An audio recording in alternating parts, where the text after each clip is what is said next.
ఈ వీడియో తీయడానికి ముఖ్య కారణం ఏంటంటే ఏమీ కూడా లేదు. ఈ గ్రౌండ్ కూడా ఖాళీగానే ఉంటుంది. మార్నింగ్ ఈవినింగ్ ప్రతి ఒక్కరు వాకింగ్ చేయడానికి వచ్చేస్తారు. పెద్దవాళ్ళేమో ఊసులాడుకోవడానికి, చిన్నపిల్లలేమో ఆడుకోవడానికి, అమ్మాయిలైతే వాకింగ్ చేసి సన్నంగా అయిపోవడానికి, జెంట్స్ ఏమో చూడడానికి.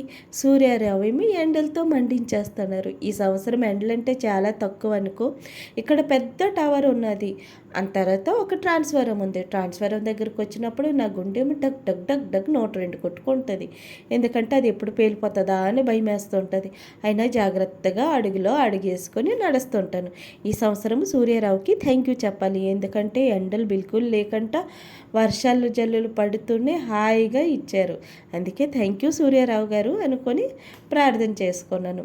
ఎంత ఖాళీగా ఉంది కదా ఈ గ్రౌండ్. అందరూ సీరియస్గా సన్నం అవ్వాలని ప్రాక్టీస్ చేస్తాను. 20 మినిట్స్ వాకింగ్ అండి ఇదంతా. ఎలా ఉంది వీడియో?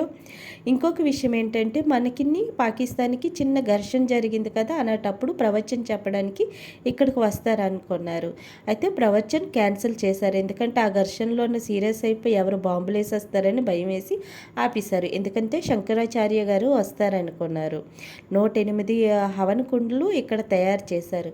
చాలా కష్టపడ్డారు కానీ అది వేస్ట్ అయిపోయింది. వాళ్ళ కష్టం మొత్తం వృధా అయిపోయింది. ఇంకొకసారి రావాలని మనస్ఫూర్తి కోరుకుంటుమా. ఈసారి క్యాన్సిల్ అయినందుకు తెగ బాధపడిపోతాను. 108 హవన కుండలు అంటే ఇంకే చెప్పవసరం లేదు, మాటల్లో చెప్పవసరం లేదు. ఎంత పెద్ద ప్రవచన అయ్యున్నా అనుకొని చాలా బాధ అనిపించింది. ఇది ఆగిపోగానే చాలా మనిషి ఇబ్బంది పడ్డారు. ఎందుకంటే ఇలా దేవుడిది ఏది కూడా స్టార్ట్ చేస్తే అది ఎప్పుడూ ఆగకూడదు. అది మనసుకు నొచ్చుకున్నది. అది అవ్వాలనుకొని మనస్ఫూర్తిగా కోరుకుంటాం. ఎంత మనసో భక్తులు ఎదురు చూస్తున్నారు. నా ఛానల్ని లైక్ చేయండి, షేర్ చేయండి, సబ్స్క్రైబ్ చేయండి. థ్యాంక్